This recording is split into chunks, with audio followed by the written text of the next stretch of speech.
Listening to you, I get an idea of a romantic idealist, which you've portrayed in some of your films. Now confronting real life politics and hoping that the people will recognize what it takes to make that leap. It takes a great deal of courage to do what you've done to actually enter politics. But I just wonder, are you a dreamer, Kamal Hassan? Are you a dreamer? A dream like what Mr. Abdul Kalam ji said. The good kind of dream is not the one you get when you sleep. The good kind of dream is the kind of dream that keeps you awake all the time, doesn't let you sleep. That's a kind of a dream I have. People are clapping. It's a lovely line that you've just given. That's not mine. It's not yours. In politics, you can always. Well, there are no patents on good lines. But let me add one. Yes. You use the word idealist. Dreamer seems even more impractical than idealist. But anybody could run the world, but it takes an idealist to change it. And that's what we want to be. We want to be the change, and we are the change. We have become the change.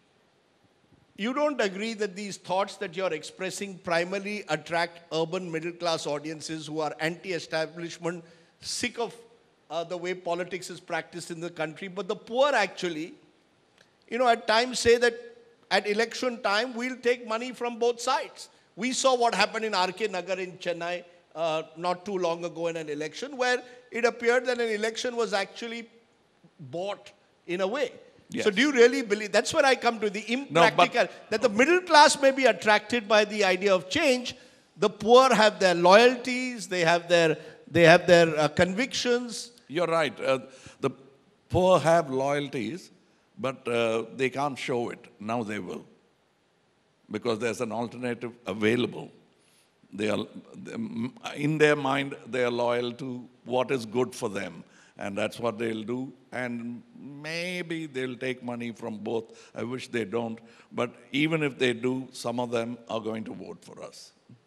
You're not going to say what Arvind Kejriwal once said, take money from both but vote for me. No, that's nothing new, because the Justice Party said it long time ago, much before independence, when the elections were said, they take the money but vote for us. But that's not the right thing to do.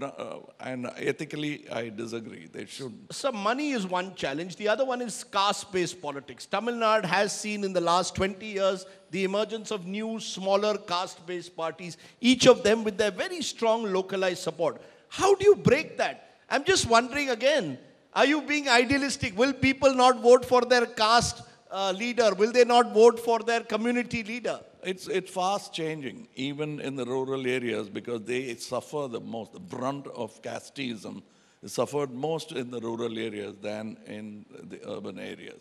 They cannot speak against it, but they want to. And the fact that we have taken that step forward reflects in our application form, where there is no column for caste in any of our candidates. I want you to cross your heart and say, in a state like Tamil Nadu, when you were selecting your candidates, you did not look at the caste of the candidate? No, we didn't. In none of the seats? No. It might be that one or two might have happened, or the alliance that we have with certain party, they might do it. We have not done it.